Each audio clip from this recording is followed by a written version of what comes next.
Hello મારા વહાલા વહાલા વિદ્યાર્થી મિત્રો, કેમ છો? મજામાં? મારું નામ છે ફાલ્ગુન આદ્રોજા, હું રાજકોટથી છું અને તમે જોઈ રહ્યા છો ફિઝિક્સ વિથ ફાલ્ગુન સર. અને વહાલા વિદ્યાર્થી મિત્રો, અત્યારે આપણે જોઈ રહ્યા છીએ ધોરણ 11 ફિઝિક્સ ચેપ્ટર નંબર 3 સુરેખ પથ પર ગતિ. અને જેમાં છેલ્લા લેક્ચરની અંદર આપણે શરૂ કર્યું હતું પ્રવેગ એટલે શું. તો કે પ્રવેગની વ્યાખ્યા શું થાય?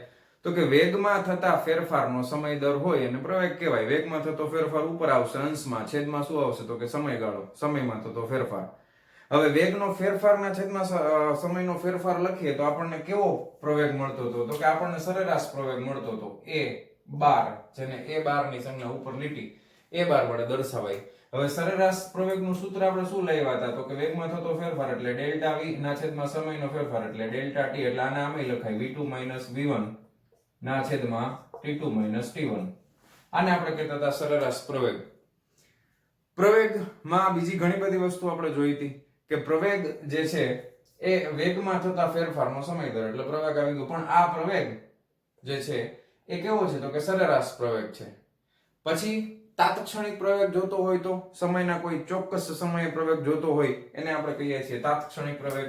તો તાત્ક્ષણિક પ્રવેગ આપણે આ રીતે લેવા હતા કે limit delta t tends to 0, શૂન્યવત સમય માટે limit delta t tends to 0. અહીંયા આવી જશે ડેલ્ટા v ના છેદમાં ડેલ્ટા t.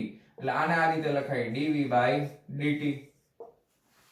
ઓકે, પછી આપણે જોઈએ કે પ્રવેગનો એકમ શું થાય એસઆઈ સિસ્ટમ પ્રમાણે. તો કે વેગના છેદમાં સમય એટલે મીટર પ્રતિ સેકન્ડ ના છેદમાં સેકન્ડ એટલે મીટર પ્રતિ સેકન્ડ નો વર્ગ. આ એનો એકમ થઈ જશે. આ જે છે એ તાત્ક્ષણિક અથવા તત્કાલીન પ્રવેગ છે. આ જે છે એ સરેરાશ પ્રવેગ છે. પ્રવેગને સમજવા માટે આપણે એક ગ્રાફનો આલેખનો યુઝ કર્યો હતો. એ આલેખ આપણે જ્યારથી શરૂ કર્યું ત્યારનો એકનો એક જ આલેખ શીખીએ છીએ. એમાંથી જ બધું શીખીએ છીએ. ગાડીવાળો યાદ કરો. એક ગાડી હતી, 0 સેકન્ડથી શરૂ કરે, 10 સેકન્ડ સુધી એનો વેગ સતત વધ્યા રાખતો હતો અને 24 મીટર પ્રતિ સેકન્ડની ઝડપ સુધી પહોંચે છે. 10 સેકન્ડથી લઈ અને 18 સેકન્ડ સુધી એનો વેગ અચળ રહે છે 24 મીટર પ્રતિ સેકન્ડ. 18 થી લઈને 20 સેકન્ડની વચ્ચે બ્રેક મારીએ છીએ અને બ્રેક મારીએ છીએ તો 20મી સેકન્ડે ગાડી પાછી ઊભી રહી જાય છે. એ આલેખ ઉપરથી આપણે પ્રવેગના અલગ અલગ મૂલ્ય મેળવ્યા હતા 3 અલગ અલગ રસ્તાઓ માટે. એટલે આ ત્રણ સમયગાળા માટે પ્રવેગ આપણે જોયો હતો. તો પહેલા સમયગાળામાં પ્રવેગ વધતો જાય છે, ધન મૂલ્ય મળે છે. બીજા સમયગાળામાં સરેરાશ વેગ જે છે એ અચળ છે એટલે પ્રવેગ થઈ જશે 0. વેગમાં ફેરફાર જ ન થાય તો પ્રવેગ શું આવે? તો કે 0 આવે. અને ત્રીજામાં આપણે જોયું હતું કે વેગ છે એ ઘટતો જાય છે એટલે પ્રવેગ છે એ આપણને ઋણ મળતો હતો. વેલ્યુ યાદ કરો, એકમાં જે પ્રવેગ વધે છે, ધન મળે છે એ 2.4 હતી, પછી 0 અને છેલ્લે ઘટે છે એ -12 હતી મીટર પ્રતિ સેકન્ડ નો વર્ગ. અને એના ઉપરથી આપણે આલેખ બનાવ્યો હતો. કયો આલેખ બનાવ્યો હતો? તો કે પ્રવેગ વિરુદ્ધ સમયનો આલેખ બનાવ્યો હતો. પ્રવેગ વિરુદ્ધ સમયનો આલેખ. હવે એના ઉપરથી આપણને એ ખબર પડી કે પ્રવેગ એ પાછા બે પ્રકારના હોય. એક નિયમિત હોય ને એક અનિયમિત હોય. નિયમિત પ્રવેગ હોય અને અનિયમિત. જેમાં પ્રવેગનું મૂલ્ય અચળ રહેતું હોય એને નિયમિત પ્રવેગ કહેવાય. જેમાં પ્રવેગનું મૂલ્ય બદલતું હોય એને અનિયમિત પ્રવેગ કહેવાય. એ પણ આપણે જોયું હતું ગ્રાફની મદદથી. તો આટલી વસ્તુઓ આપણે છેલ્લા લેક્ચરની અંદર શીખેલા હતા. હવે પ્રવેગની ચર્ચામાં આપણે આગળ વધવાનું છે આની સાથે જ. તો આપણે વાત કરી કે વેગમાં થતા ફેરફાર. હવે વેગમાં કેટલી રીતે ફેરફાર થાય? એટલે એક વસ્તુ નોટ કરો કે પ્રવેગ છે એ કેવી રાશિ છે ભાઈ? તો કે પ્રવેગ છે ને એ સદિશ રાશિ છે. કેવી રાશિ છે? સદિશ રાશિ છે. તો સદિશ રાશિ પાસે શું હોય?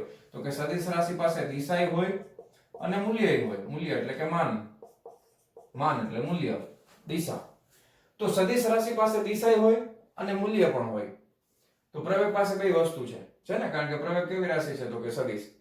કારણ કે વેગમાં થતા ફેરફારનો સમય દર એટલે પ્રવેગ છે. ઝડપમાં થતા ફેરફારનો નથી. કોનો છે? તો કે વેગમાં થતા ફેરફારનો. તો વેગ પોતે સદિશ રાશિ છે એટલે પ્રવેગ એ આપણને કેવી રાશિ મળે? તો કે સદિશ જ મળે.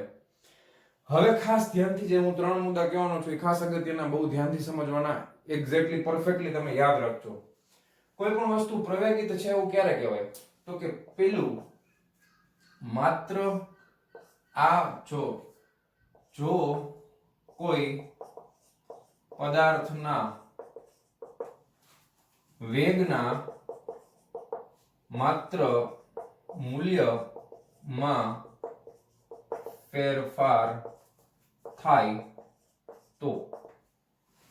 જો કોઈ પદાર્થના માત્ર મૂલ્ય, વેગના માત્ર મૂલ્યમાં જ ફેરફાર થાય તો એ પદાર્થ પ્રવેગિત ગતિ કરે છે એવું કહેવાય. પછી બીજું આવે કે દિશા, બરાબર છે. જો કોઈ પદાર્થના વેગ ની માત્ર દિશા બદલતી હોય, બરાબર, તો પણ એ પ્રવેગી ગતિ કરે છે એવું કહેવાય. અને બે બદલતા હોય, જો કોઈ પદાર્થના વેગ અને દિશા બંને બદલતા હોય તો પણ તે પ્રવેગી ગતિ કરે છે એવું કહેવાય. એટલે આ ત્રણ તમારે ખાસ યાદ રાખવાના છે. જો કોઈ પદાર્થ ગતિમાં હોય અને એના વેગનું માત્ર મૂલ્ય બદલતું હોય તો પણ એ ગતિ પ્રવેગી ગતિ કરે છે એવું કહેવાય. વેગની માત્ર દિશા બદલતી હોય, મૂલ્ય અચળ હોય તો પણ એ પ્રવેગી ગતિ કરે છે એવું કહેવાય. વેગની દિશા બદલે છે, મૂલ્ય બદલે છે તો પણ એ વસ્તુ પ્રવેગી ગતિ કરે છે એવું કહેવાય. સમજાણું? તો હવે આ સમજવા માટે ઉદાહરણની જરૂર પડશે.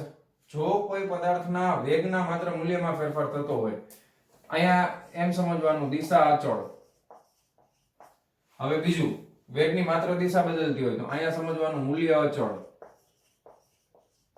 ઓકે, હવે આમાં કાંઈ અચળ નહીં, બે બદલે. હવે પેલું મારે તમને ઉદાહરણથી સમજાવવું હોય કે વેગના માત્ર મૂલ્યમાં ફેરફાર થાય, દિશા અચળ રહે છે, તો કેવી રીતે થાય, એ કઈ રીતે મળે? તો કે માત્ર મૂલ્યમાં જો ફેરફાર થતો હોય, દિશા એની અચળ રહેતી હોય, તો તમે એક વસ્તુ સમજો કે કોઈ પદાર્થને મુક્ત પતન કરાવવામાં આવે.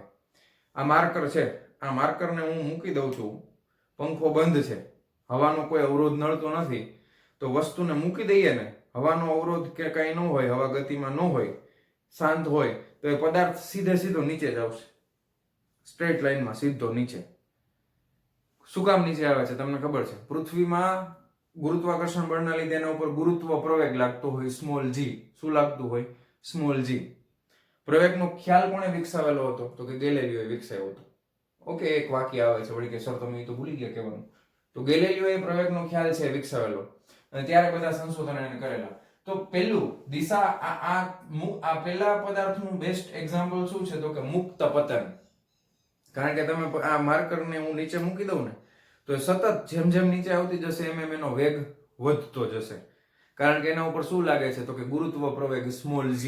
આ તમને ખ્યાલ જ હોય, ગુરુત્વ પ્રવેગ સ્મોલ g ની કિંમત તમને યાદ હશે, 9.8 મીટર પ્રતિ સેકન્ડનો વર્ગ. યાદ છે ને? એ આગળ તમે શીખી લીધું છે. તો ગુરુત્વ પ્રવેગ એનું બેસ્ટ એક્ઝામ્પલ છે વેગના માત્ર મૂલ્યમાં. કારણ કે જો આ માર્કર નીચે જાય છે, દિશા બદલે છે, તો કે ના, નીચે જ જાય છે, દિશા બદલતી નથી. પછી બીજો, તો કે જો કોઈ પદાર્થના વેગની માત્ર દિશા બદલતી હોય, માત્ર દિશા બદલતી હોય પણ એનું મૂલ્ય અચળ રહેતું હોય, તો એનું એક્ઝામ્પલ છે નિયમિત વર્તુળમય ગતિ. હવે નિયમિત વર્તુળમય ગતિ એટલે પ્રશ્ન થાય પાછો, નિયમિત વર્તુળમય ગતિ એટલે શું થાય? તો કે તમારી પાસે એક દોરી હોય, એના છેડે એક પથ્થર બાંધી તમે દોરીને પકડી અને આમ ફેરવો ગોળ. તો કોઈ પદાર્થ જ્યારે ગોળ ગોળ ફરતો હોય ત્યારે એક ચક્કર પૂરું કરવા માટે જેટલો સમય લાગે છે એટલો જ સમય બીજું ચક્કર પૂરું કરવા માટે લાગે, એટલો જ સમય ત્રીજું ચક્કર, એટલો જ સમય ચોથું ચક્કર, એટલો જ સમય પાંચમું. એટલે દરેકે દરેક પથ પૂરો કરવા માટે, એક સર્કલ રાઉન્ડ પૂરું કરવા માટે લાગતો સમયગાળો જો અચળ હોય, જેને આપણે આવર્તકાળ કહીએ છીએ, તો વર્તુળમય ગતિનો જો આવર્તકાળ અચળ હોય, આવર્તકાળ એટલે શું? તો કે એક ચક્કર પૂરું કરવા માટે લાગતો સમય, તો એ સમય જો અચળ હોય તો એવી ગતિને નિયમિત વર્તુળમય ગતિ કહે છે. એવી ગતિને શું કહેવાય? નિયમિત વર્તુળમય ગતિ. જેમ કે આપણી પૃથ્વી, ઓકે, આકૃતિથી સમજવાનો પ્રયત્ન કરવો હોય તો એમ સમજીએ. હાલો, દાખલા તરીકે અહીંયા સેન્ટર છે, અહીંયા કોઈ પદાર્થ છે, એ આ માર્ગે આમથી આમ ગતિ કરે છે. હવે એક વખત અહીંયાથી અહીંયા સુધીથી ફરીને અહીંયા આવે ત્યારે લાગતો સમય છે દાખલા તરીકે 5 સેકન્ડ હોય. કેટલી? 5 સેકન્ડ. હવે બીજું ચક્કર ફરવાનું સ્ટાર્ટ કર્યું, વળી પાછો પહોંચ્યો તો એ કેટલી સેકન્ડ લાગી? 5. દર વખતે એક સરખો સમય. તો આવી જે ગતિ હશે એને નિયમિત વર્તુળમય ગતિ કહેવામાં આવે છે. બેસ્ટ એક્ઝામ્પલ શું? તો કે પૃથ્વી છે એ સૂર્યની ફરતે પરિભ્રમણ કરે છે અને પૃથ્વીને એક પરિભ્રમણ પૂરું કરતા કેટલો સમય લાગે? તો કે સૂર્યની ફરતે તો એ 365.25 દિવસ લાગે. તો 365 દિવસ અને 6 કલાકનો સમય લાગે. વળી બીજું ચક્કર પૂરું કરતા તો કે 365 દિવસ અને 6 કલાક લાગે. તો એને કહેવામાં આવે છે નિયમિત વર્તુળમય ગતિ. તમારા ઘરે પંખો ફરતો હોય એ પંખાના એક પાખિયામાં તમે કંઈક ચોંટાડી દો અને તમારો પંખો છે એ 3 ની સ્પીડે ફેરવો, વોલ્ટેજમાં ફ્લક્ચ્યુએશન નથી આવતું, તો પંખાનું જે પાખિયામાં વસ્તુ ચોંટાડેલી હશે એ એક સરખા સમયમાં એક સરખા જ ચક્કર પૂરા કરશે. તો એવી ગતિને કહેવામાં આવે છે નિયમિત વર્તુળમય ગતિ. હવે આ ગતિ દરમિયાન પદાર્થની દિશા સતત બદલાતી હોય, બરાબર ને? આવી ગતિ દરમિયાન શું બદલાતું હોય? તો કે પદાર્થ જે ગતિ કરે છે એ ગતિની દિશા સતત બદલાતી હોય. જો વળાંક જ લે છે તો આપણને એમ પૂછે કે કોઈ એક પર્ટિક્યુલર ક્ષણે પદાર્થના વેગની દિશા શું ગણવી, તો તમારે ધ્યાન રાખવાનું છે એ બિંદુ પાસેથી આપણે સ્પર્શક દોરવાનો. શું દોરવાનું? સ્પર્શક. અને સ્પર્શકમાં એરો કઈ બાજુ કરવાનો? તો કે જે દિશામાં પદાર્થ ગતિ કરતો હોય ને આમ ફરે છે તો એરો આ તરફ જ, કારણ કે સ્પર્શકમાં તો પાછળનો ભાગ આવે ને, તો એરો આમ નહીં કરવાનો, ઊંધી દિશામાં નહીં. જે દિશામાં ગતિ કરે છે એ જ દિશામાં તમારો સ્પર્શકનો છેડો રાખવાનો. દાખલા તરીકે અહીંયા છે પદાર્થ, તો આમાં વેગની દિશા, આ દિશા સદિશ રાશિ, વેગની દિશા અહીંયા ક્યાં હોય? તો કે અહીંયા તમે આમ સ્પર્શક દોરો તો આ છે એ વેગની દિશા થઈ ગઈ. અહીંયા ક્યાં હોય? તો કે આમ કરો તો કે આ વેગની દિશા થઈ ગઈ. તો કોઈ પણ બિંદુ પાસે તમે સ્પર્શક દોરશો તો એ જગ્યાએ વેગની દિશા એને આપણે ગણીએ છીએ. ખરેખર તો એ કેમ ફરે છે? તો કે ગોળ. પણ વેગની દિશા આપણે કઈ રીતે લઈએ છીએ? તો કે એ વર્તુળને એ જગ્યાએ દોરેલા સ્પર્શકની દિશામાં આપણને વેગની દિશા મળે છે. ઓકે, આટલી વસ્તુ. તો જો ગોળ ગોળ ફરતો હશે કે દરેકે દરેક બિંદુ પાસે સ્પર્શકની દિશા તો જુદી જુદી જ આવશે. તો એનો મતલબ એમ કે સતત દિશા બદલાય છે, પણ એક સરખા સમયમાં એક સરખું જ અંતર કાપાય છે. એટલે એનો વેગ કેવો છે, વેગનું મૂલ્ય કેવું છે? તો કે એ અચળ છે. એટલા માટે આને નિયમિત વર્તુળમય ગતિ કહેવામાં આવે છે. ક્લિયર આટલું? એના પછી હવે આના વિશે આપણે ડિટેલમાં ચર્ચા કરવાના છે આના પછીના પ્રકરણોની અંદર. એ હું તમને નથી કહેતો અત્યારે, પણ એ આપણે ચર્ચા કરવાના છે, એટલે એમાં જરાય તમારે ચિંતા કરવી નહીં. હવે છેલ્લો કે જો કોઈ પદાર્થના વેગ અને દિશા બંને બદલતા હોય તો ખાલી વર્તુળમય ગતિ. ખાલી વર્તુળમય ગતિ એટલે અહીંયા આવર્તકાળ છે એ ફિક્સ નહીં હોય. ઓકે, ખાલી વર્તુળમય ગતિ હોય તો દિશા તો બદલે જ છે, પણ સમય બધાય માટે જુદો જુદો. તો કે માની લો કે પહેલું ચક્કર પૂરું કરવામાં 2 સેકન્ડ લાગી, બીજું ચક્કર પૂરું કરવામાં 3 સેકન્ડ લાગી, ત્રીજું ચક્કર પૂરું કરવામાં 5 સેકન્ડ લાગી. તો બધાયમાં સમય અલગ અલગ આવ્યો ને, ફરવાનો સમય કેવો આવ્યો? તો કે અલગ અલગ આવ્યો. તો એને નિયમિત વર્તુળમય ગતિ કહેવાય નહીં. દાખલા તરીકે પંખાની સ્પીડ રેગ્યુલેટરમાં વધઘટ કર્યા કરો તમે, એટલે સ્પીડ વધઘટ થશે ને, પંખાને ફરવાની જે ઝડપ છે એ વધઘટ થશે. તો તમે કોઈ એક પાંખિયા ઉપર લગાવેલો પદાર્થ છે એ એક ચક્કર પૂરું કરવા માટે લાગતો સમય બધાય માટે સરખો આવશે નહીં. તો એને કહેવાય માત્ર વર્તુળમય ગતિ. તો નિયમિત વર્તુળમય ગતિ છે એ આનું ઉદાહરણ છે, અને માત્ર વર્તુળમય ગતિ છે એ ત્રીજા કેસનું ઉદાહરણ છે, વર્તુળમય ગતિ. તો આ 3 મુદ્દા ખાસ તમારે યાદ રાખવાના છે પ્રવેગ માટે. ઓકે, કયા? તો કે પ્રવેગ કઈ રીતે મળી શકે? આ 3 રીતે મળી શકે. દિશા બદલવાથી, મૂલ્ય બદલવાથી, દિશા બદલવાથી, દિશા અને મૂલ્ય બંનેમાં ફેરફાર કરવાથી. આ બધા જ પ્રવેગના ઉદાહરણ છે. તો આટલી વસ્તુ નોટ ડાઉન કરી લ્યો વિડિયો પોઝ કરીને. ચાલો, કરી લીધી નોટ ડાઉન? તો હું જવા દઉં છું. હવે જવા દઉં? પાકું જવા દઉં ને? હાલો. તો હવે આપણે પ્રવેગ માટે અમુક આલેખ જોવાના છીએ, થોડા ઘણા આલેખ. અને એ આલેખ આપણે જોવાના છે સ્થાન વિરુદ્ધ સમયના. કયા? સ્થાન વિરુદ્ધ સમય. હવે બધા આલેખ જોજો ધ્યાનથી, કે આલેખ તમારે ખાસ એકબીજા મિક્સ ન થઈ જાય, કારણ કે તમે વસ્તુ બદલી નાખો, x અક્ષ ને y અક્ષ બદલી નાખો તો બધું બદલી જાય. x અક્ષ ને y અક્ષ બદલી નાખો તો બધું બદલી જાય. હવે પ્રવેગ છે એ આપણે જોયું કે કઈ રીતે બદલે છે. હવે પ્રવેગના પ્રકાર આપણે જોઈએ. પ્રવેગના પ્રકાર તો ન, પણ પ્રકાર આપણે જોઈએ તો પહેલું આપણે એવું ગણીએ કે પ્રવેગ જે છે એ ધન છે. પ્રવેગ કેવો છે? તો કે ધન છે. એટલે સતત વેગ છે એ વધતો જતો હશે. પ્રવેગ કેવો મળે છે? ધન. બીજું પ્રવેગ જે મળે છે એ મળે છે શૂન્ય. અને ત્રીજામાં પ્રવેગ જે મળશે એ મળે છે ઋણ. આ 3 કેસ આવું ક્યારે થાય? તો કે વેગમાં થતો ફેરફાર જ છે ને. તો વેગમાં ફેરફાર જે છે એ ધન આવતો હોય, વેગમાં થતો ફેરફાર ધન આવે તો પ્રવેગ છે એ ધન મળે. વેગમાં થતો ફેરફાર અચળ હોય એટલે કે શૂન્ય, વેગમાં વેગ અચળ જ હોય તો શૂન્ય આવે પ્રવેગ. અને વેગમાં થતો ફેરફાર ઋણ આવે તો પ્રવેગ જે છે એ ઋણ મળે. તો એના માટે તમે કઈ રીતે યાદ રાખી શકો? તો કે સરેરાશ પ્રવેગમાં આપણે સૂત્ર શું લખ્યું હતું? તો કે v2 v1 ના છેદમાં t2 t1. હવે અંતિમ વેગ માઈનસ પ્રારંભિક વેગ એટલે કે v2 is greater than v1 હોય, અંતિમ વેગ છે એ પ્રારંભિક વેગ કરતા વધારે હોય તો પ્રવેગનું મૂલ્ય જે મળશે એ ગ્રેટર ધેન 0 મળશે. એટલે પ્રવેગ કેવો મળે તો કે ધન. તો આ કેસની અંદર પ્રવેગ આપણને ધન મળશે. ઓકે, તો પોઝિટિવ છે પ્રવેગ, કેવો છે ધન છે, પોઝિટિવ છે, ગ્રેટર ધેન 0 છે, અથવા એવું કહીએ કે પ્રવેગ છે એ ગ્રેટર ધેન 0 છે. પછી બીજા કેસની અંદર પ્રવેગ છે એ શૂન્ય છે. અત્યારે આપણે સરેરાશ પ્રવેગની વાત કરી છે. તો બીજા કેસમાં સરેરાશ પ્રવેગ શૂન્ય ક્યારે થાય તો કે જ્યારે v1 બરાબર જ તે v2 થઈ જાય તો સરેરાશ પ્રવેગ આપણને કેવો મળે તો કે 0 મળે. કારણ કે v1 v2 0 થઈ ગયું, અંશ 0 થઈ ગયું, તો છેદમાં ગમે એવું કઈ ફેર પડે નહીં. ત્રીજા કેસમાં પ્રવેગ ઋણ ક્યારે મળે તો કે અંતિમ વેગ નાનો હોય, આ નાનું હોય અને પ્રારંભિક વેગ મોટો હોય. અંતિમ નાનું, પ્રારંભિક મોટું, નાનામાંથી મોટું બાદ કરો, જવાબ કેવો આવે ઋણ આવે. તો અહીંયા આગળ તમને જે પ્રવેગ મળશે એ કેવો મળશે લેસ ધેન 0 મળશે. સમજાય છે તમને? તો પ્રવેગ ત્રણ રીતે આપણે જોઈ શકાય. પ્રવેગ ધન પણ હોઈ શકે, પ્રવેગ શૂન્ય પણ હોઈ શકે, પ્રવેગ ઋણ પણ હોઈ શકે. હવે આ ત્રણ કેસ માટે જો મારે સ્થાન વિરુદ્ધ સમયનો આલેખ બનાવવાનો હોય, ખાસ ધ્યાનથી સમજજો, સ્થાન વિરુદ્ધ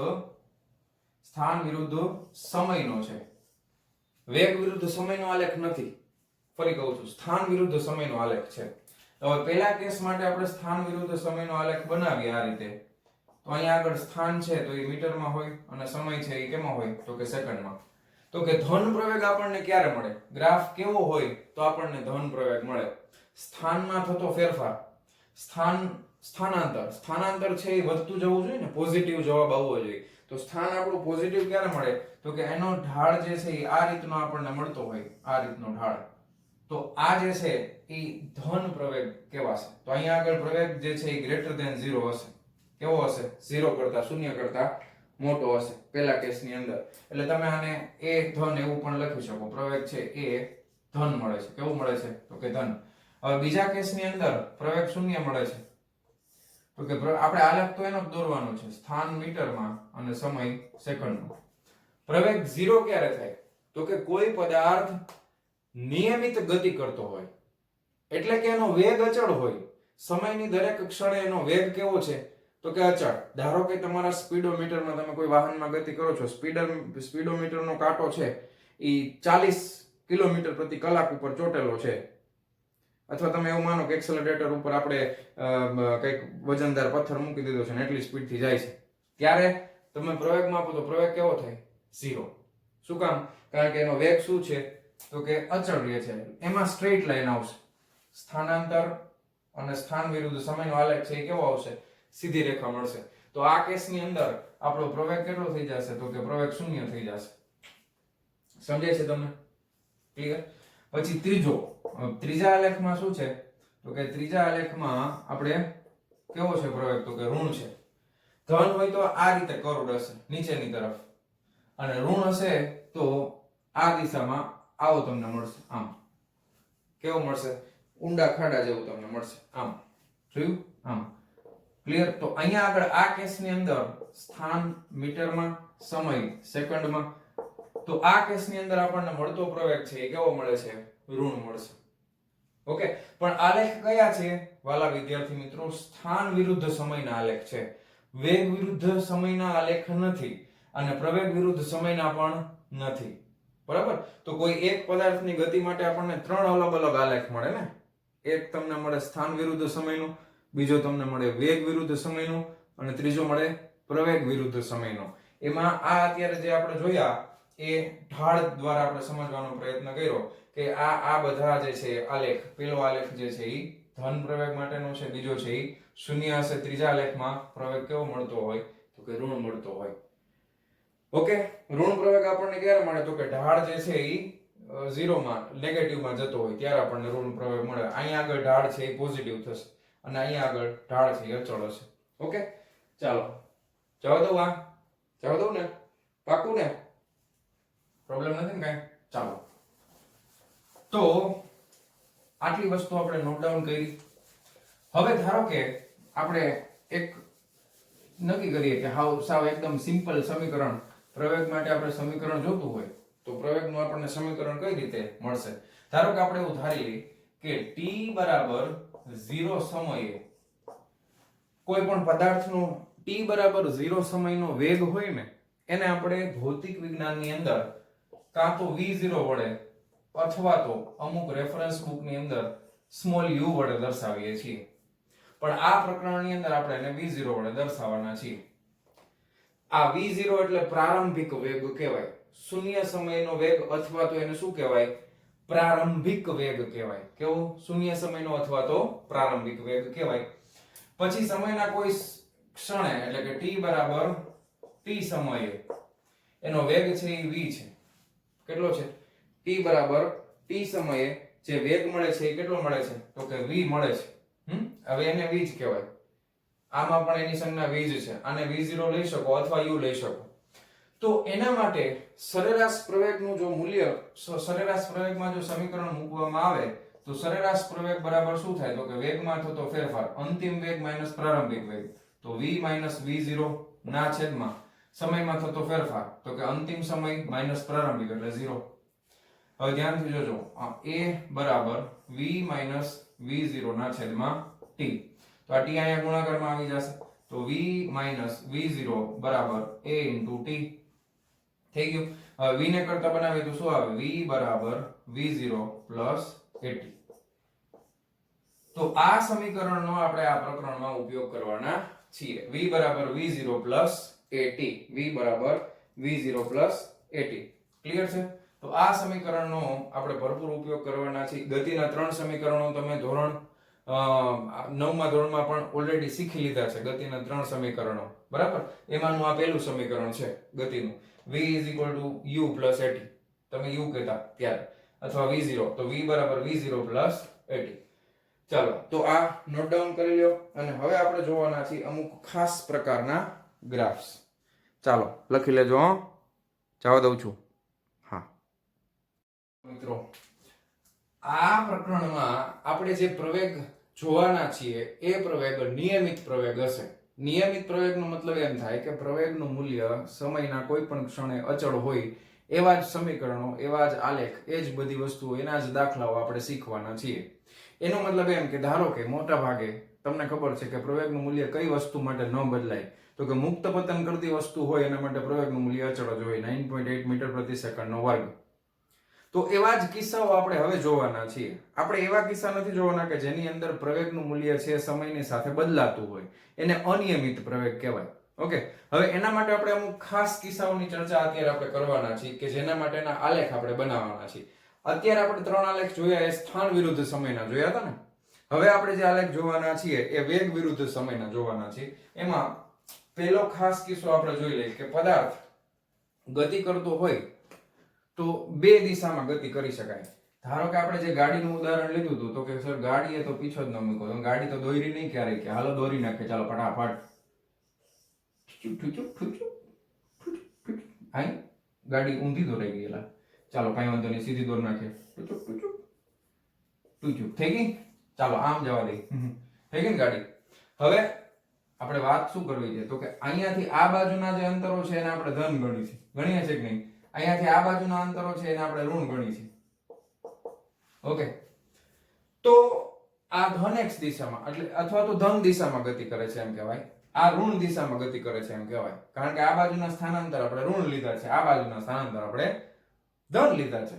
તો પહેલો કિસ્સો આપણે જે લેવાના છીએ એ આપણે લેશું ધન પ્રવેગ સાથે ધન દિશામાં ગતિ. કેવી? તો કે ધન પ્રવેગ સાથે ધન દિશામાં ગતિ. આનો આલેખ કેવો મળે? ધન પ્રવેગની સાથે ધન દિશામાં ગતિ એટલે ગાડી આ બાજુ જ જાય છે અને પ્રવેગ એ ધન જ છે, એટલે સમયની સાથે વેગના મૂલ્યમાં શું થાય છે? વધારો થાય છે. સમયની સાથે વેગના મૂલ્યમાં આ ગાડી જવા દઉં છું. હવે તમને સમજાઈ ગયો ને કન્સેપ્ટ? ધન કોને કહેવાય, ઋણ કોને કહેવાય? ધન દિશા ખાસ એ સમજવું, ધન પ્રવેગ અને ધન દિશા. તો એના માટે ગ્રાફ આપણને કઈ રીતનો મળશે? તો અહીંયા બનાવી નાખીએ. ધારો કે એના માટેનો ગ્રાફ જે છે, ધન દિશામાં ધન પ્રવેગ ની સાથે ગતિ, તો અહીંયા સમય આવશે સેકન્ડમાં, અહીંયા વેગ આવશે મીટર પ્રતિ સેકન્ડ એનો એકમ. વેગ સમયની સાથે વધતો જાય છે વાલા મિત્રો, સમય વધશે તો વેગ વધશે. ચાલો આ રીતનો ગ્રાફ. આ ગ્રાફ અહીંયા આગળ પ્રારંભિક વેગ છે તો એ પ્રારંભિક વેગને v0 કહી દઈએ, અહીંયા પહોંચે છે એનો અંતિમ વેગ છે એને આપણે v કહી દઈએ. ઓકે, આના માટે જે સમય લાગે છે એને t કહી દઈએ અને અહીંયા આગળ જે સમય છે એને t0 કહી દઈએ. સમજાય છે? અથવા તો 0 રાખો તોય કઈ વાંધો નથી કારણ કે 0 જશે ને અહીંયા ટચ થાય છે એટલે આ 0 t0 બરાબર 0 જ છે. તો અહીંયા તમે ગ્રાફમાં શું જોઈ શકો છો કે સમય વધે ને એમ વેગનું મૂલ્ય સતત વધે છે. જુઓ, અને સીધી રેખા કરી આપણે જોયું સ્ટ્રેટ, એટલે વેગ એ પાછો કેવો છે તો કે નિયમિત વેગ છે. કેવો વેગ છે? નિયમિત વેગ. નિયમિત વેગ એટલે એક સરખા સમયમાં એક સરખો વેગમાં થતો વધારો. હવે બધા વેગ જે પ્રવેગ માટે ગણતરી કરશો ને એમાં બધા નિયમિત વેગ જ આવશે, સીધી રેખા જ આવશે. આડાવડી થાય તો અઘરું પડી જાય ગણવું, કારણ કે પ્રવેગનું મૂલ્ય સતત બદલાતું હોય. આ રીતે આપણે કરીએ ને કે એક સરખા સમયમાં વેગમાં એક સરખો વધારો થાય તો પ્રવેગનું મૂલ્ય અચળ રહેશે. તો આને નિયમિત પ્રવેગી ગતિ કહેવાય. ઓકે, તો વેગમાં સતત વધારો થાય છે તો ધન પ્રવેગ સાથે ધન દિશામાં ગતિ કરે છે. બરાબર, આ તમને સમજાઈ ગયું? ક્લિયર? પાકું? કઈ પ્રોબ્લેમ નથી. બીજો ગ્રાફ જે છે એ ઋણ પ્રવેગ સાથે ધન દિશામાં ગતિ કરે છે. તો કે ઋણ ધન ની બદલે હવે ઋણ પ્રવેગ સાથે દિશા ધન જ રાખશું. ઋણ પ્રવેગ સાથે ધન દિશામાં પ્રવેગ ઋણ છે અને દિશા ધન છે તો એના માટે ગ્રાફ કેવો આવે તો કે જોઈ લઈએ. હાલો, કાંઈ વાંધો નહીં. જો અહીંયા આગળ વેગ છે મીટર પ્રતિ સેકન્ડ અથવા તો મીટર સેકન્ડ ઇન્વર્સ અને અહીંયા આગળ સમય છે t સેકન્ડમાં. ઋણ પ્રવેગ ધન દિશા, ઋણ પ્રવેગ અને ધન દિશા. દિશા ધન હોય એટલે પહેલા ચરણમાં જ આવશે, ધ્યાન રાખવાનું. દિશા ધન હોય ને તો આ પહેલું ચરણ કહેવાય, આ બીજું ચરણ કહેવાય, આ ત્રીજું કહેવાય, આ ચોથું કહેવાય. હા, વળી કે સર પહેલું ચરણ એટલે પગ મૂકવાનો નહીં, આ પહેલું ચરણ. હવે ઋણ પ્રવેગ ઋણ છે એટલે સમયની સાથે વેગમાં સતત ઘટાડો થઈ રહ્યો છે વાલા મિત્રો. તો અહીંયા આગળ પ્રારંભિક વેગ છે એ v0 હતો, અહીંયા આગળ અંતિમ વેગ છે એ v છે, અહીંયા આગળનો સમય t છે, અહીંયા તો 0 હોય જ તે. જોયું તમે? દેખાય છે બરોબર? તો અંતિમ વેગ અહીંયા આગળ v મળે છે એટલે અહીંયાથી મળશે ને તમને અંતિમ વેગ આ હશે, અહીંયા આ જગ્યા ઉપર v. ક્લિયર? અને આના માટે અંતિમ વેગ છે એ તમે અહીંયા લઈ લો તો અહીંયા આગળ આવશે એ v હશે. ક્લિયર? તો હવે તમે જુઓ ગ્રાફ પ્રમાણે કે અહીંયા વેગમાં શું થાય છે તો કે શરૂઆતમાં વેગ v0 આટલો હતો, પછી સમય જેમ વધતો ગયો એમ વેગમાં ઘટાડો થતો ગયો. જો સમય વધતો જાય છે વેગ ઘટતો જાય છે, સમય વધતો જાય છે વેગ ઘટતો જાય છે, એટલે આને કહેવાય ઋણ પ્રવેગ. કેવો કહેવાય તો કે ઋણ પ્રવેગ સાથે ધન દિશામાં ગતિ. કેવા પ્રવેગ સાથે? ઋણ પ્રવેગ સાથે ધન દિશામાં ગતિ. ક્લિયર છે? આ બે સમજાઈ ગયા તમને? રેડી? ચાલો જવા દો આ બેને. હવે હજી બે કિસ્સા જોવાના છે આપણે. તો ધન પ્રવેગ સાથે ધન દિશામાં ગતિ, ઋણ પ્રવેગ સાથે ધન દિશામાં ગતિ. હવે આપણે જોઈએ ધન પ્રવેગ સાથે ઋણ દિશામાં ગતિ. ઓકે, સોરી, ઋણ પ્રવેગ સાથે ઋણ દિશામાં ગતિ. ત્રીજા કેસમાં આપણે શું જોવાના છીએ તો કે ઋણ પ્રવેગ સાથે ઋણ દિશામાં ગતિ.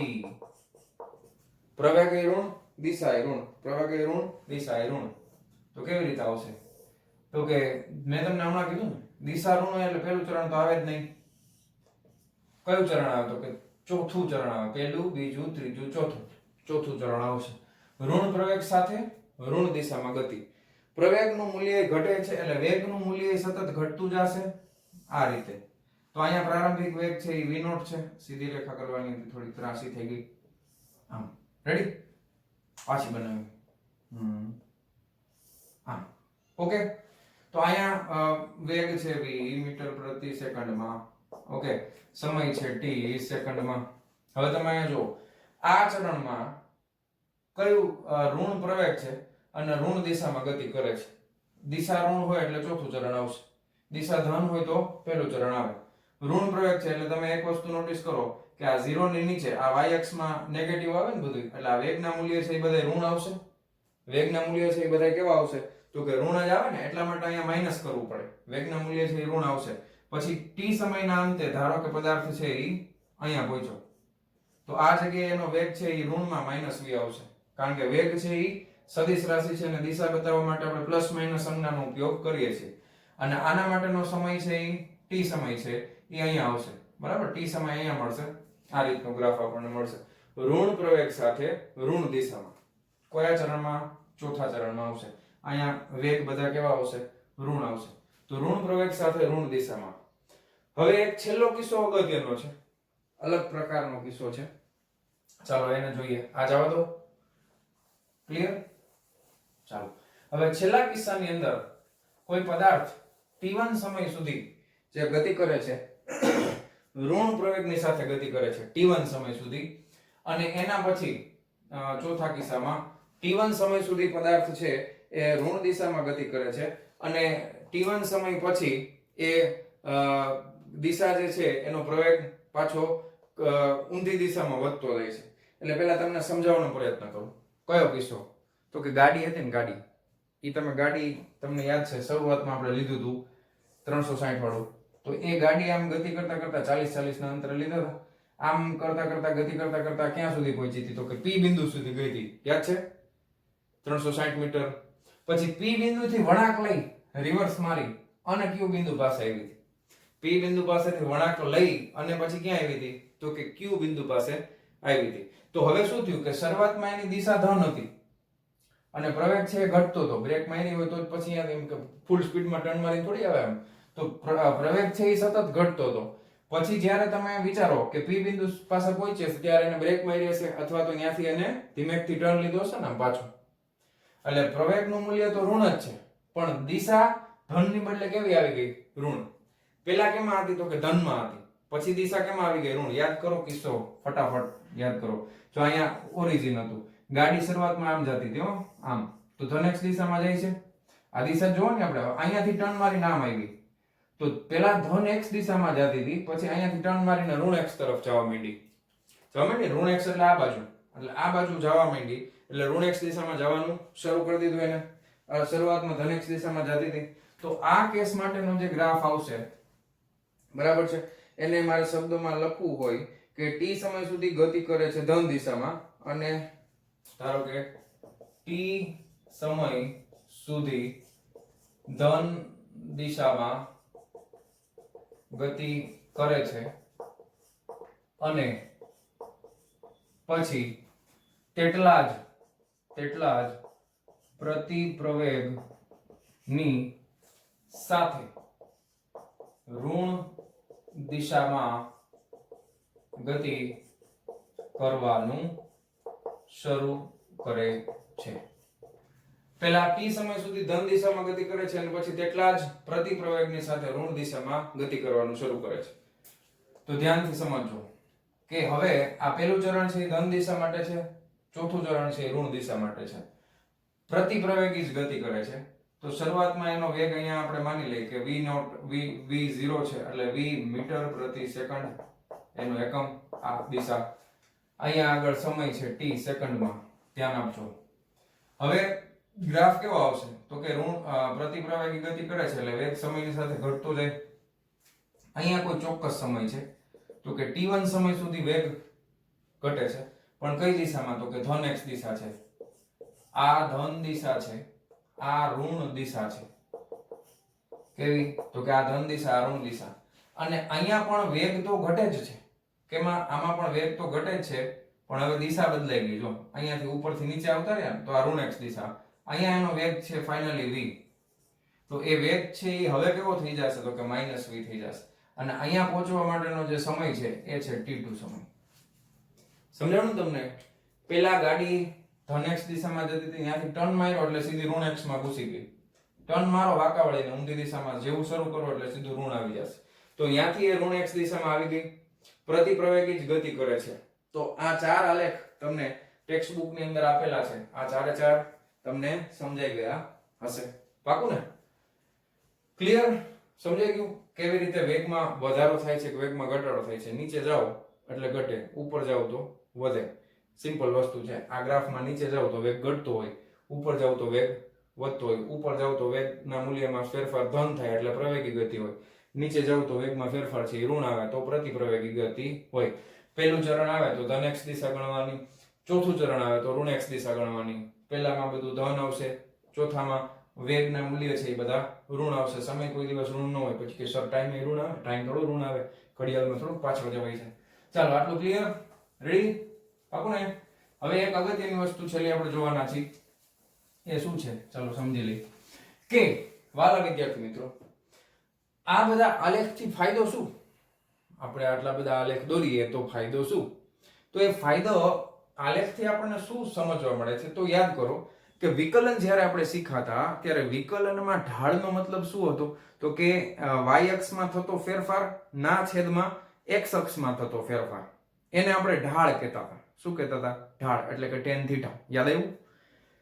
અને એ ઢાળ ઉપરથી આપણને અલગ અલગ મૂલ્ય મળતા હતા. એ ઢાળ ઉપરથી આપણને અલગ અલગ મૂલ્ય મળતા હતા. દાખલા તરીકે સ્થાન વિરુદ્ધ સમયનો આલેખ હોય એનો ઢાળ છે એ આપણને વેગ આપતો હતો. વેગ વિરુદ્ધ સમયનો આલેખ હોય એનો ઢાળ આપણને પ્રવેગ આપતો હતો. ગુણોત્તર જ છે. હવે તમે એકમ દ્વારા સમજો તો x અક્ષ ઉપર પેલા ઢાળમાં ફટાફટ સમજો. આ સ્થાન વિરુદ્ધ સમયનો આલેખ હતો, બરાબર ને? હવે આમાં ડેલ્ટા, આમાં સ્થાનમાં થતો ફેરફારના છેદમાં સમય એટલે અંતરના છેદમાં સમય એટલે વેગ બને. હા કે ના? આ વિકલનની વાત કરું છું અને એમાં પણ ઢાળની વાત કરું છું. તો વિકલનમાં ઢાળ આવે તો આના છેદમાં આ આવે એટલે અંતરના છેદમાં સમય એટલે એ કોનો એકમ થાય? તો કે વેગ મળે. દાખલા તરીકે વેગના છેદમાં સમય હોય, વેગના છેદમાં સમય હોય તો આનો એકમ મીટર પ્રતિ સેકન્ડ છે અને છેદમાં સમય હોય, એનો ઢાળ લેવામાં આવે તો ઢાળ એટલે વેગમાં થતો ફેરફારના છેદમાં સમય એટલે એનો એકમ મળે મીટર પ્રતિ સેકન્ડનો વર્ગ, એટલે તમને શું મળે? તો કે પ્રવેગ મળે. સમજાય છે? તો ઢાળનું મૂલ્ય છે એના ઉપરથી આપણે વેગ અને પ્રવેગ એ બધી વસ્તુ શોધી શકતા હતા. ક્લિયર છે? હવે એક બીજી વસ્તુ પણ ઢાળથી આપણને મળશે, જો એના વિશે હવે આપણે ચર્ચા કરશું. દાખલા તરીકે કોઈ પદાર્થ અચળ વેગથી ગતિ કરે છે. સાવ સિમ્પલ ઉદાહરણ દ્વારા સમજવાનો પ્રયત્ન કરીએ. અચળ વેગ સ્મોલ u થી ગતિ કરતો પદાર્થ આપણે લઈ લઈએ. ઓકે, હવે એના માટે આપણે વેગ વિરુદ્ધ સમયનો આલેખ જો બનાવીએ, વેગ વિરુદ્ધ સમયનો આલેખ આપણે બનાવીએ. દાખલા તરીકે કોઈ t સમયે એનો વેગ u છે એ અચળ છે. આ વેગ u છે, અચળ વેગથી ગતિ કરે છે એટલે સમય બદલતો જશે તો પણ વેગ કેવો રહેશે? અચળ જ રહેશે ને. હવે આટલા સમય સુધી ગતિ કરે છે તો આની નીચેનું આ જે ક્ષેત્રફળ છે વાલા વિદ્યાર્થી મિત્રો, આ શું છે? ક્ષેત્રફળ કહેવાય ને. હવે આ ક્ષેત્રફળ છે એ લંબચોરસ જેવું લાગે. લંબચોરસ છે એટલે લંબાઈ ગુણ્યા પહોળાઈ થાય, l * b. લંબાઈ ગુણ્યા પહોળાઈ કરીએ તો ક્ષેત્રફળ આપણને શું આપે એ સમજવાનું છે આપણે. આનું ક્ષેત્રફળ છે. ક્ષેત્રફળ એટલે તમે શું કરો છો? તો કે આ લંબાઈ શું બતાવે? તો કે સમય. પહોળાઈ શું બતાવે? તો કે વેગ. તો કે સમયનો એકમ શું? તો કે સેકન્ડ. વેગનો એકમ શું? તો કે મીટરના છેદમાં સેકન્ડ. સેકન્ડ સેકન્ડ કેન્સલ, શું આવી ગયું? મીટર. ઊંધું થાય, જોયું? આ બેનો ગુણાકાર કરો ને તો વેગ એટલે સ્થાનાંતરના છેદમાં સમય થાય અથવા અંતરના છેદમાં સમય થાય. તો આ ગ્રાફનું ક્ષેત્રફળ તમને આપવાનું છે સ્થાનાંતર. શું આપશે? સ્થાનાંતર. ઓના કરતા ઊંધું. ઓલામાં આપણે x અક્ષ ભાગ્યા y અક્ષ કરતા હતા, આમાં આપણે x અક્ષ ગુણ્યા y અક્ષ કરી હતી. એટલે વેગ વિરુદ્ધ સમય તો વેગ ગુણ્યા સમય. વેગ એટલે મીટર પ્રતિ, તો પારિમાણિક સૂત્રથી સાબિત કરી શકો ને તમે. મીટર પ્રતિ સેકન્ડ પારિમાણિક સૂત્રનું ચેપ્ટર આપણે ભણી જ લીધું છે. એકમથી સાબિત થઈ જાય. મીટર પ્રતિ સેકન્ડ, સેકન્ડ ઉડી ગયા. વધ્યું શું? તો કે મીટર. મીટર કોનો એકમ છે? તો કે સ્થાનાંતરનો એકમ છે. મીટર કોનો એકમ છે? સ્થાનાંતરનો એકમ છે. આવી રીતે ધારો કે તમને આપ્યું નથી ટેક્સ્ટ બુકમાં, પણ હું તમને કહું કે અહીંયા પ્રવેગ આપ્યો હોય, બરાબર? પ્રવેગ આપી દે અને x અક્ષ ઉપર આપણે શું લઈ લઈએ? તો કે પ્રવેગ છે એટલે મીટર પ્રતિ સેકન્ડ નો વર્ગ થાય, બરાબર? તો અને અહીંયા સેકન્ડ આપી દે તો મીટર પ્રતિ સેકન્ડ નો વર્ગ યાદ કરો, યાદ રાખજો. મીટર પ્રતિ સેકન્ડ નો વર્ગ ગુણ્યા હું સેકન્ડ કરું તો એક સેકન્ડ ઉડી ગઈ તો મીટર પ્રતિ સેકન્ડ શું મળે? તો કે વેગ મળે ભાઈ. સમજાય છે ને તમને? એક અક્ષ જેમાંથી બનાવેલું હોય, વેગનો ફેરફાર, અંતરનો ફેરફાર, તો ફેરફાર કાઢી નાખો, અંતર. બેનો ગુણાકાર કરો એટલે અંતર. અહીંયા આગળ પ્રવેગ છેદમાં સમય. પ્રવેગ એટલે શું? તો કે વેગનો ફેરફાર. ફેરફાર કાઢી નાખો, શું મળે? વેગ. તો આ બેનો ગુણાકાર છે એનું જે ક્ષેત્રફળ મળે છે એના ઉપરથી આપણને સ્થાનાંતર મળે. ક્લિયર છે આટલી વસ્તુ? આમાં કોઈ કઈ પ્રશ્ન, ડાઉટ, ક્વેશ્ચન નથી ને? તો તમારે શું કરવાનું? તો કે આના માટે સ્થાનાંતર કેટલું થાય? દાખલા તરીકે આના માટે સમયગાળો t છે અને અહીંયા આગળ વેગ v છે, તો સ્થાનાંતર, દાખલા તરીકે સ્થાનાંતરને આપણે s કહી દઈએ તો s બરાબર શું લખાય? u ગુણ્યા t. અને એનો એકમ શું આવશે તો કે મીટર આવશે. ઓકે, આ રીતે આપણને સ્થાનાંતર મળી જશે. ક્લિયર છે? કોઈ પ્રશ્ન નથી ને? ચાલો હવે આપણે પ્રવેગના છેલ્લા મુદ્દા તરફ આગળ વધીએ છીએ. એ મુદ્દો આપણને એમ કહે છે કે જ્યારે કોઈ ગ્રાફની અંદર, કોઈ આલેખની અંદર સડનલી તત્કાલિક કોઈ વસ્તુમાં ફેરફાર આવતો હોય, ઢાળ ફટાક દઈને બદલાઈ જતો હોય, બરાબર છે, એમાં કોઈ તીક્ષ્ણ ફેરફાર આવે ગ્રાફમાં, તીક્ષ્ણ વળાંક આવે. કેવા તીક્ષ્ણ વળાંક? તો જે બિંદુ પાસે કોઈ આલેખની અંદર તીક્ષ્ણ વળાંક આવતા હોય એ જગ્યા પાસે એ ભૌતિક રાશિનું મૂલ્ય અચળ હોય છે. કેવું હોય છે? અચળ હોય છે મૂલ્ય. તો એ જગ્યાએ દોરેલો જે સ્પર્શક છે એ તમને સ્ટ્રેટ મળતો હશે. તો એ જગ્યાએ ભૌતિક રાશિનું મૂલ્ય કેવું હોય? અચળ હોય. અને અચળ વસ્તુનું વિકલન 0 થાય. આ વસ્તુ મેં તમને વિકલનના લેક્ચરમાં ઓલરેડી સમજાવેલી છે. વિકલનના લેક્ચર ન જોયા હોય તો જોઈ લેજો. એની અંદર આપણે બે વસ્તુ જોઈ હતી, યાદ કરો. એક આલેખ આવો જોયો હતો, તેનો ટોચનો ભાગ આ થાય, અહીંયા સ્પર્શક સીધી રેખામાં આવે તો વિકલન કેવું થાય? 0. એક આલેખ આવો જોયો હતો, અહીંયા નીચેનો ભાગ છે, સ્પર્શક 0. y મેક્સિમમ y મિનિમમ યાદ કરો, લેક્ચરમાં ભણાવેલું છે. ઓકે, તો આ રીતે જો તીક્ષ્ણ ફેરફાર થાય ને, વળાંક લીધો, સટક દઈને અહીંયા વળાંક લીધો, તો એ જગ્યાએ જે વિકલન થશે એ 0 થશે. પણ કોઈ આલેખ એવો હોય કે જેના દરેકે દરેક બિંદુ પાસે આપણને વિકલન મળતું હોય ને, તો એ આલેખ છે એને સરળ આલેખ કહેવામાં આવે છે. એની ગણતરી છે એકદમ ઈઝીલી થઈ શકે. એટલે આવા આલેખ જે છે એ થોડાક અઘરા કહેવાય. આવા આલેખ છે એ કેવા કહેવાય? તો થોડાક અઘરા કહેવાય. બાકી જે મેં તમને કીધું કે જે કોઈ આલેખના દરેકે દરેક બિંદુ પાસે, દરેકે દરેક પોઈન્ટ પાસે તમે વિકલન મેળવી શકતા હો, તો એવા આલેખને સરળ આલેખ કહેવામાં આવે છે. ઓકે, તો આજના લેક્ચરમાં આપણે પ્રવેગને અહીંયા પૂર્ણાહુતિ આપીએ છીએ. અને નેક્સ્ટ લેક્ચરમાં આના પછીનો ખૂબ અગત્યનો ટોપિક કે જે તમે પહેલેથી શીખીને આવ્યા છો, ગતિના 3 સમીકરણો 9મા ધોરણમાં ભણી ગયા હતા, એ જ પાછા આપણે ડિસ્કશન કરવાના છે. ખૂબ અગત્યનો ટોપિક છે, ઘણા બધા એક્ઝામ્પલ છે એના ઉપર કરવાના થશે. બરાબર? તો મળીએ છીએ નેક્સ્ટ વિડિયો લેક્ચરમાં. ત્યાં સુધી આવજો.